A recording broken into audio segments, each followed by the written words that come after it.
unless the work for the clearing is being done, then these experiences will continue to block the goodness, the joy, the success, the very same prayers that are wanting to be made manifest in our lives. And so the most important work that we can each do is work that supports the clearing of whatever the stories are that do not serve us. Hey, beloved.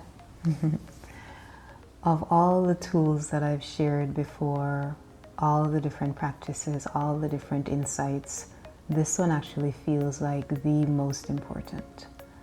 And the reason why it feels like the most important is unless this practice is done, which involves integration, and unless there's an awareness of the importance of this, none of the others will work, or they won't work in a consistent, grounded, ongoing way. And so I just want to frame that this one feels really, really important. I'll start by naming how this one came about, or how the insight came through, which is working with a client who is pregnant right now. And one of the questions that she asked was around preparing for childbirth, like some steps around preparing for childbirth. And what was coming through for me at that point is an insight that I've had for a while, but there was new language that I had this time in responding to her. And it really is that our bodies are channels, right? Our bodies are channels. And in pregnancy and in childbirth, we're essentially allowing for this soul to move through us. Wherever souls come from, right? We can say it's from the heavens or some other realm. Our bodies are the channels or the portals that are allowing for that process to happen. So while there's the baby that's in utero, right? That physical life form is already inside of the mother or the person who is carrying the baby. And there's also something that's happening on an energetic level, in the sense that this soul, this expression of life, this energy being is coming through our bodies during pregnancy and during childbirth. And so what feels like the most important thing in the childbirth process is to have the channel, that's our bodies, to have that channel be as open, as clear, as wide as possible. And when I say wide, I don't necessarily mean physical wide, but as uninhibited as possible, right? Like I'm speaking energy language here. So as open as possible. And there are different things that both indicate the blocking of energy and the openness of energy. If someone has trouble speaking their voice, that is a blockage with the voice, or a blockage with the throat chakra, or a blockage around communication. If someone has trouble feeling at ease and at peace in their body, or experiencing movement in their body, there's a blockage there around the body, right? And our culture, there's so much shaming in our culture. It's like who doesn't have that as a blockage to some level, right? And there are other things that will come up that represent different ways that our bodies as channels aren't fully open, aren't fully clear. And in the midst of childbirth, when things become a lot more intense, when there is sort of like a climaxing of experiences, of vulnerability, of needs, of emotions, it becomes really, really challenging. If there isn't already a practice around being open in the body, in the being, it becomes really challenging to access that level of openness in that situation, right? And so in terms of practice, perhaps the best practice prior to giving birth is becoming aware of where are the stopping points in the body. The body is a channel. The body is a portal from the realm that these souls are coming from into this physical realm. We are the gate. The body is a portal. The body is a channel. And so where are the stopping points in the body? I mentioned communication earlier, owning your voice, speaking your voice, and not having to do it as like an attack, but from this place of grounded clarity and certainty and confidence. And also with the body, because so much happens with the body. So having a level of ease in your body, confidence in your body, and being able to access movement in the body.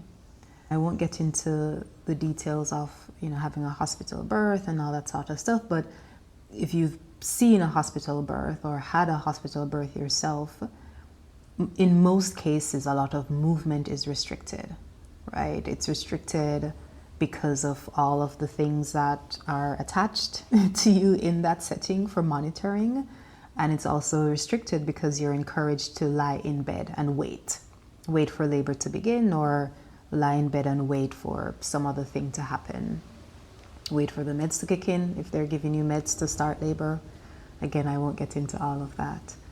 But what I will go back to is the importance of having the body, the channel of the body, the channel of the being as open as possible. Because if it isn't, so I shared childbirth as the example, but childbirth is one aspect of creation, right? Bringing a human onto the planet, it's one of the expressions of creation, but not the only one. Other expressions of creation include doing some form of art. Recording this video is an aspect of creation. It could be running a business. It could be operating in a business. It's being at work, being in a conversation, just like all these examples, which are ways that we allow for life force energy to move through us.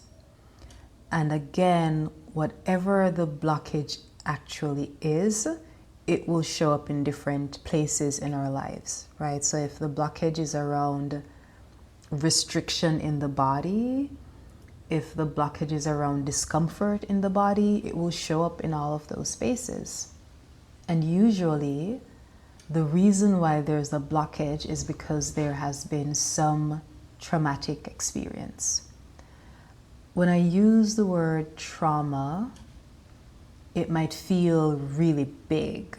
Like usually the association that people have with trauma is like, oh, I don't want to go there.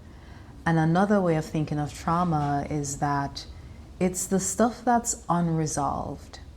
It's the stuff that's unprocessed. And it doesn't mean that there's anything wrong with you if you're holding trauma. It would actually be strange if you're not holding trauma, just based on the world that we live in. So just naming that. There's nothing wrong with you if you're noticing the ways that some traumatic experience is still having an impact on your life, on your being. Like, shit, this planet tends to do that to us. But what I want to say is that with the experiences that are still left unresolved, right, there's still a lot of heavy emotions that we're holding around those experiences. They have a tremendous impact on how we navigate the world. For example, and you might have heard of the trauma responses, but something might have had the kind of impact on you so that it doesn't allow you to even speak about it. If a memory comes back up, which we often refer to as triggers, if a memory comes back up, there might be a lot of pain or anger or other heavy emotions that are triggered as a result of that memory. Another response, instead of that, shut down, separation or disassociation kind of response. Another response could be that you move into attack. You're like, nah, we're not doing this. And like whoever the person is, or whatever the situation is that brings in that trigger, that reminder of that experience, you might move into defense and attack mode, right? It's like, you know, the response might be bigger than the other person expects because of the impact that that past experience is having on you now, right? The response is one of defense or attack. Another response might be, we talked about disassociation. Another response might be moving into overproduction or overdoing. It's like, let me fix this, like being the fixer in the situation because of whatever the past experience was that has left you in a place of feeling as though in order to be safe in your body, in your being, you need to get into action to fix something. It could be that there is a fear of being criticized by other people. It could be that there's a fear of being disconnected, ostracized, being put out of the tribe, right? That fear that lives in our bodies. It could be that that's coming up so that you quickly want to get into action and make it okay for everyone. All of these kinds of responses are out of balance. And they're out of balance because you're not able to respond from a grounded place. Wherever you are on the continuum, if we want to call it that, whether it's the one extreme of shutdown and being disconnected, or somewhere else on the continuum of attack or let me fix it, or somewhere in the middle trying to figure yourself out, wherever you are, if you're responding from the hurt place, if you're responding from the place of unprocessed and unresolved emotions, it means that you're responding from a place of not being grounded and not being in your balance and really not being in your full agency, because your response is being impacted by the thing that happened some time ago. And so going back to this idea of having your channels be clear, your body the channel, right? Having your channel be clear. It isn't, so people talk about healing, and my relationship with healing has definitely shifted over the years. How I see it and experience it now is that healing isn't meant to erase the thing. It isn't meant to undo it so that you can go back to the life that you had before. I would say in terms of my healing journey, that's definitely where I started. Even if I didn't articulate it that way, that's how I was holding it. It was like, oh, this thing happened.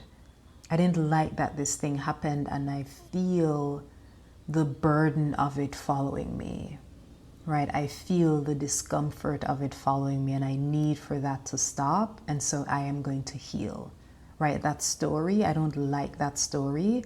I don't want that story to be what defines me, and so I need to change it, right? I need to make sure that I overcome all of these emotions and all of these things, and really the story, the new story that I told myself that represented my life. So that's how I initially was holding this idea of healing, and how I'm holding it now. It isn't the undoing, it isn't the erasure. It really is, how do I use tools, practices, medicine, whether it's spiritual or from the earth or other types of medicine, how do I use what's available to me to keep my channel clear, to keep my channel open? Because all of my dreams, all of my desires, every prayer that I have uttered in order for it to come to me, it comes through me or through somebody else, right? Someone else might be the agent through which the prayer is made manifest. But essentially, it comes through our bodies, right? The bodies are the channels, the bodies are the portals. And so, if I'm trying to manifest different things in my life, such as abundance, a loving partnership, meaningful work, creative expression, whatever it is that I'm trying to manifest or that you're trying to manifest, in order for me, you, all of us, to experience that in this physical realm, it comes through the body. So when I'm at my altar, or when I'm journaling in the morning, whatever it is, when I'm on the meditation mat, stretching during yoga, whatever it is that I'm asking for,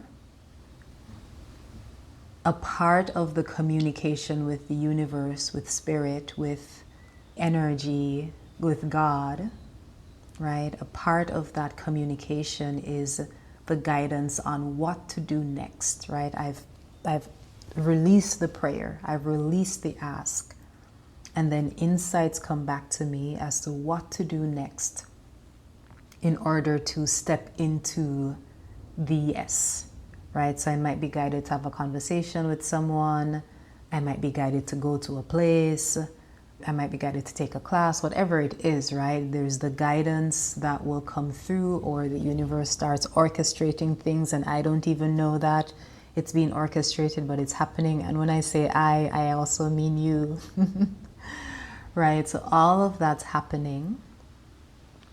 And then I get to the next place, which is when I am meant to take some action that I know will lead to the thing that I'm asking for. And then fears come up. It's like the oh shit, like oh my gosh, really? The fears come up. The fears come up because of the experiences that I've had in the past that tell me that I won't be supported if I step into this next big thing. Or the stories might come up of people who've told me in the past that I'm not good enough to do something, that I'm not capable enough, that the thing that I want to do and experience, people from my background, whatever that definition is, don't do that. All kinds of stories come up, all kinds of different fears come up. This is just an example, right? Every scenario, every pathway has its own little kind of thing, but I want to share in this specific example, the fear becomes the blockage. So it means that your body, that's the channel, my body, that's a channel, is not completely open. There are blockages, unprocessed things, unresolved things from past experiences that prevent the very thing that I've been asking for, and even the thing that I've been working towards, that prevent it from fully coming through in the very moment that it's ready to come through. And there's no shame in that. Really what you're learning is, oh, there's a blockage there. There's something there that needs to be worked out, that needs to be processed. That's really good information.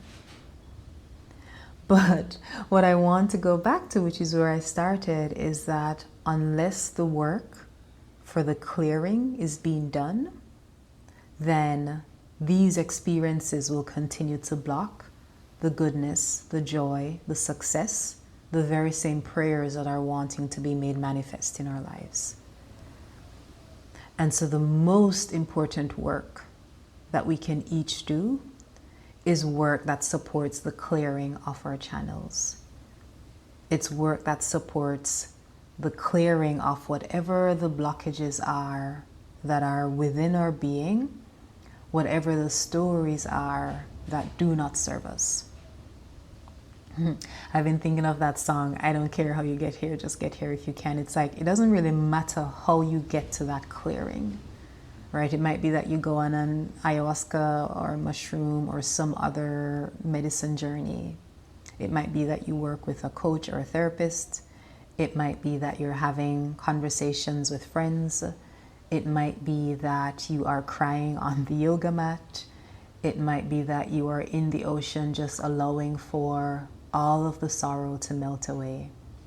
It's like, however you get there, it doesn't matter. What matters is that you keep moving towards that. And the other thing too that I want to clarify about healing, you don't get to a point where you're like, all right, I'm good. Yeah, me done. Check. You don't get to that point because we continue to live more life and we continue to experience more things that are hard, and our soul continues to grow, which is really, really good. And so this work of keeping the channel clear is ongoing work. And again, I consider it to be the most important work.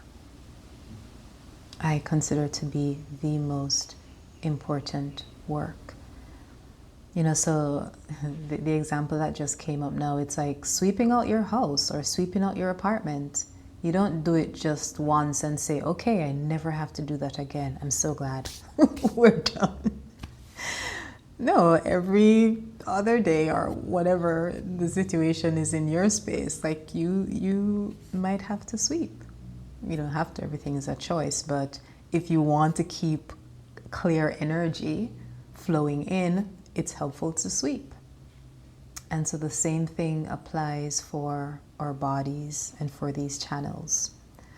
And I know that the example that I started with was around pregnancy and childbirth. Going back to that, you know, what I've seen in working with families, working with mamas who are bringing their babies into the world, is that the fears show up. They show up in the birthing room. They show up in the midst of pushing to bring the baby earthside. They show up just before the intense periods. They show up as you get in the room and, you know, labor is starting. They show up at different stages.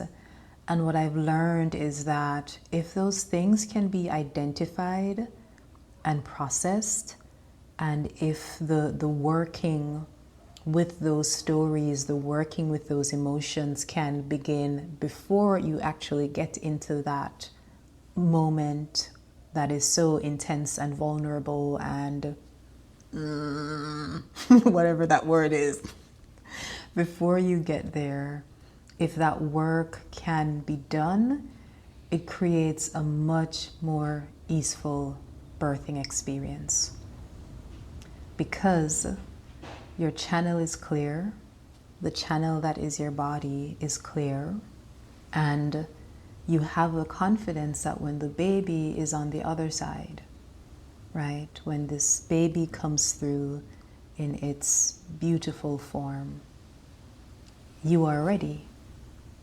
You have enough support, you have the resources. Even if there's something that you don't know, you have the support and the tools to know those things. You will be ready. And when that's not there, when there is so much fear and so many stories of you not being capable or ready or not having enough support or resources, when all of those things are a part of your being, they become a blockage to bring in your baby earthside. They become a blockage to that version of creation. Hello, beloved. Thank you so much for tuning into what was coming through. That insight, it felt like it needed to be shared. And I hope that in sharing it, it felt meaningful to you and that something landed in a way that felt authentic, that felt true, and perhaps most of all, that you're feeling more clarity and more confidence around the steps that you're able to take on your own healing journey. One thing that I mentioned in that share is that however you can get there, or however you can get there, begin moving in that direction, because, you know, the work of the healing, the processing, the clearing, it is lifelong work. But not lifelong work in the sense that, I have the burden of doing this for the rest of my life. It's lifelong work in the sense that you get to keep cultivating your inner world, cultivating your inner self, cultivating your soul. I remember a friend of mine sharing the other day that we enter this world with nothing, we leave this world with nothing. And so what's the point anyways? What is it that we're doing anyways? And I think it's the cultivation of our souls that perhaps will matter the most in the end. Because we do enter as souls. We enter, or this is my belief at least, we enter with the intentions of what we want to learn, the intentions of what we want to experience, the intentions of how to share our gifts with the world. And if there are experiences, painful experiences, traumatic experiences that block that block our ability to express the versions of ourselves that we came here to express, or that block our ability to share our gifts with the world, then I think that it's perhaps the most important work that we can do. It's like the life work, the purpose work, to do whatever healing, clearing, releasing allows us to step into the most expanded version of ourselves and to continue stepping into that version. And so again, however you can get there, or however you can move towards that path, move in that direction, then I encourage you to do so. And it can be, different practices around movement, meditation. It can be practices in self-reflection, self-inquiry, journaling. It can be attending retreats and going into that deeper inquiry guided by someone else. It can be working with a therapist or coach. It can be so many practices. It can be walking on the beach. It can be spending time in nature. And so really the point is keep moving towards that which supports your healing. And knowing that it isn't a one-time thing and done. It's an ongoing practice. It's your life. It's your life.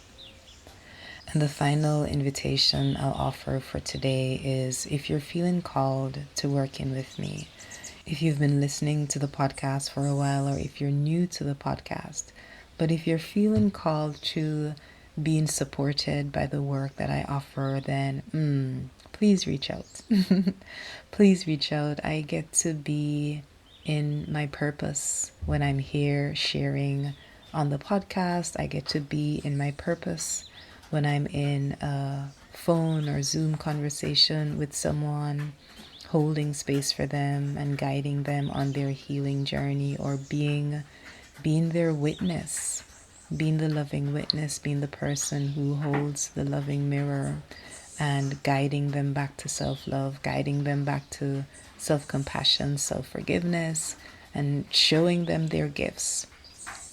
And so if you're feeling as though you would like support on your healing journey, on your journey of releasing and stepping into the version of yourself that you came here to express, then know that it would be my pleasure, my honor to support you on that journey.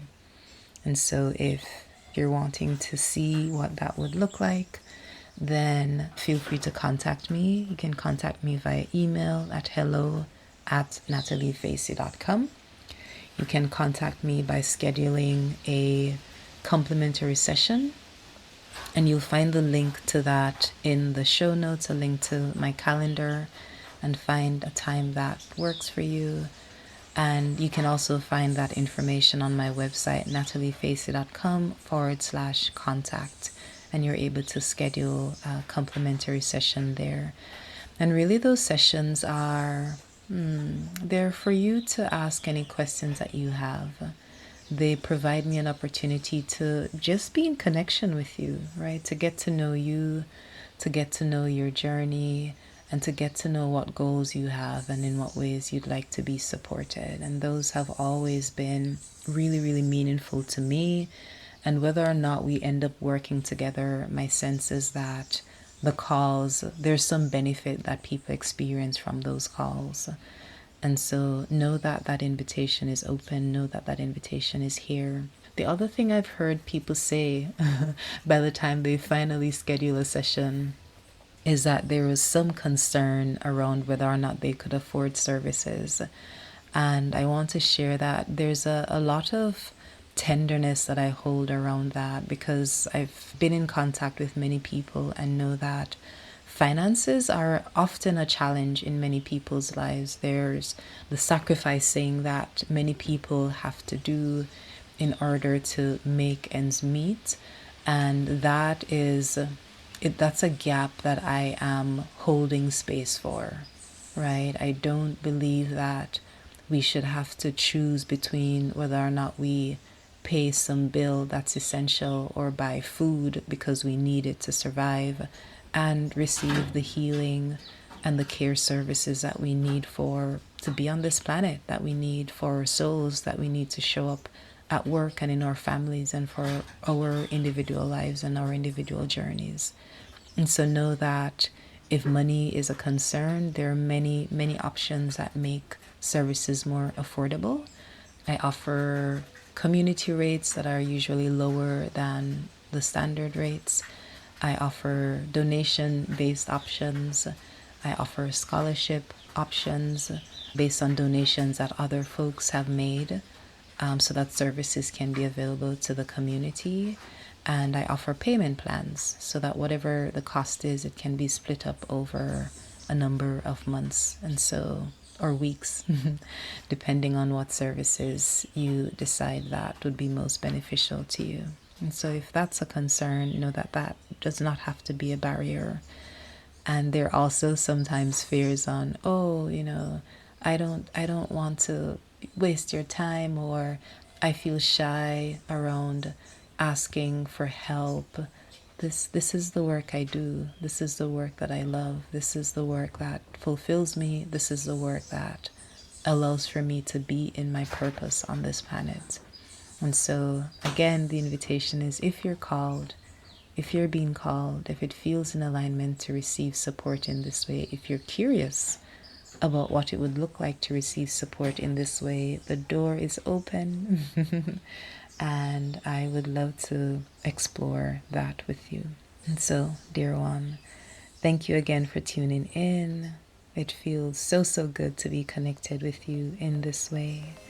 And all of the information that I shared just now, those are in the show notes, my website, nataliefacey.com.